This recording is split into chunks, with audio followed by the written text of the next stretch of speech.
कुख्यात गुन्हेगार रिजवान उर्फ टिपू पठाण यांनी उभारलेल्या अनधिकृत बांधकामावर आज काळेपडळ पोलीस स्टेशन आणि पुणे महानगरपालिका प्रशासनाने संयुक्तपणे कारवाई केली। काळेपडळ पोलीस स्टेशनमध्ये गुन्हा रजिस्टर नंबर 100/2025 या गुन्ह्याअंतर्गत त्याच्या विरुद्ध भारतीय न्याय संहितेचे कलम 308(2), 329(3), 351(2), 352, 189(1), 189(2), 191(2) तसेच महाराष्ट्र संघटित गुन्हेगारी नियंत्रण कायदा मोक्का 1999 चे कलम 3(1), 3(2), 3(4), 23(1) अन्वये गुन्हा दाखल आहे।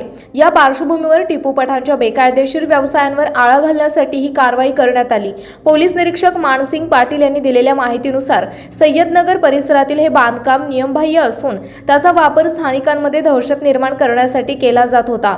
त्यामुळे पोलीस आणि महापालिका प्रशासनाने मिळून आज सकाळी पथके रवाना करून संपूर्ण बांधकामावर निष्कासन मोहीम राबवण्यात आली। या कारवाई दरम्यान परिसरात मोठा बंदोबस्त ठेवण्यात आला होता।